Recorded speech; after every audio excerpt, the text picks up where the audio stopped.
What's up, YouTube? Welcome back to another Straight Shooters video. I'm your host, Sid, and today we're going to do another NFL Weekly Power Rankings. Y'all know it's the playoffs. We wrapped up Wild Card Weekend. We in the second week, the Divisional round. It's only 8 teams left standing, so it's only 8 spots in the Power Rankings.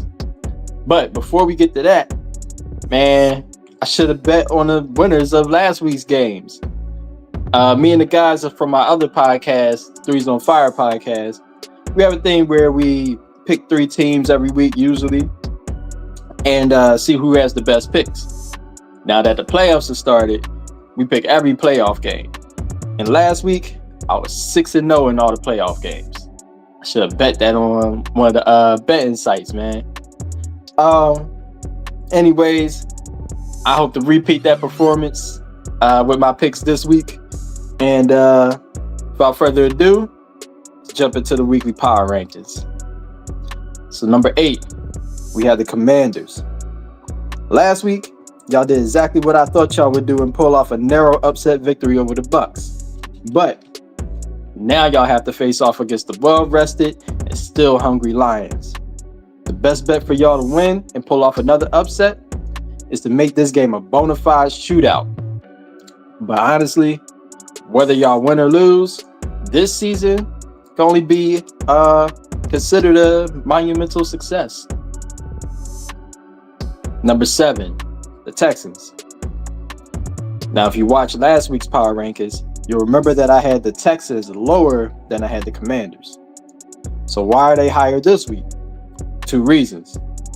1, I feel like the Texans are a more complete team, and especially their defense is way better.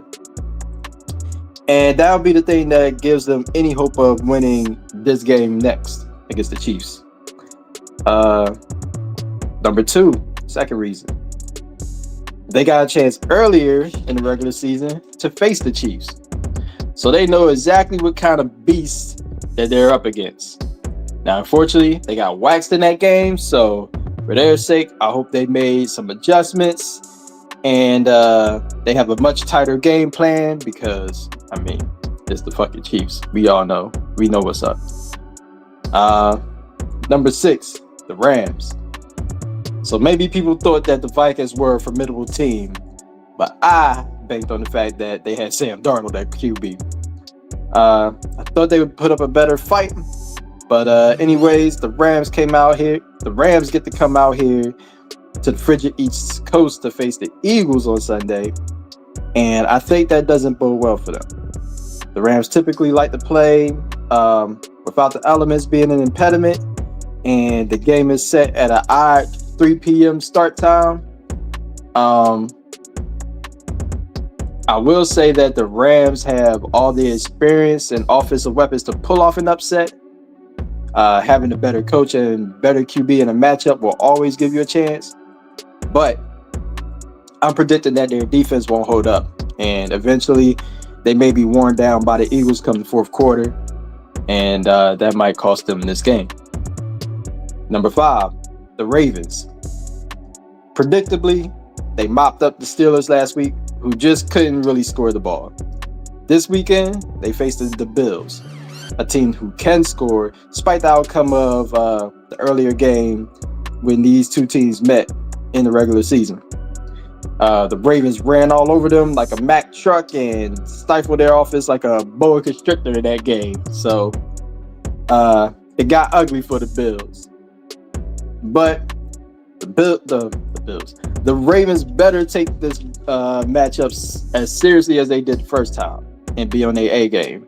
Because this time, they go into Buffalo and face a hostile environment of weather, Bills Mafia, and a Bills team that I'm sure is hell-bent on getting a lick back. Number 4, the Lions. As much as they needed that week off to recoup, I'm almost sure that the Lions wish that they had some action last week.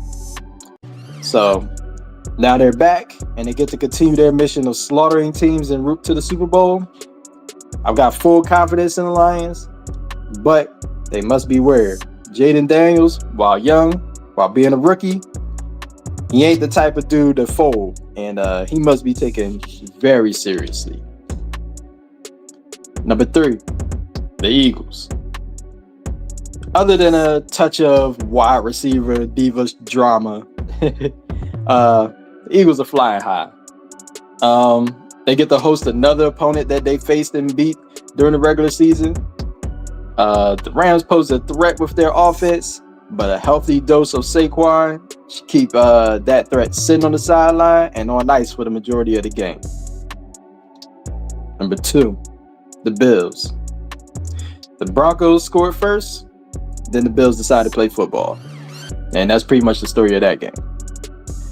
Being the only team left that has beaten the Chiefs, and and them being ranked number 2 last week, has them sitting in the same spot this week. And obviously I couldn't drop them after a win. Finally, number 1, the Chiefs. And that's this week's power rankings. What? Y'all wanted me to elaborate some more on the 2 times defending champs coming off of a bye week and hosted a team that they shellacked earlier in the regular season? Nah, not gonna do all that. Instead, I'll make my picks. So, give me the Texans to upset the Chiefs. Yeah, I know. But what I did though earlier this year, I made a promise to never bet against my pseudo son CJ again, and I'm gonna stick with that promise. Even though he gotta face the Chiefs. God damn. In the other matchups, give me the Lions over the Commanders, the Eagles over the Rams, and the Ravens over the Bills. So, y'all let me know in the comment section whether I got this week's power rankings right, whether y'all agree or disagree. Let me know what y'all picks are, man. See if we are aligned in that aspect. That's it for right now. Got a couple more hours until game time. Let's enjoy these games, people. Holla at y'all later. Peace.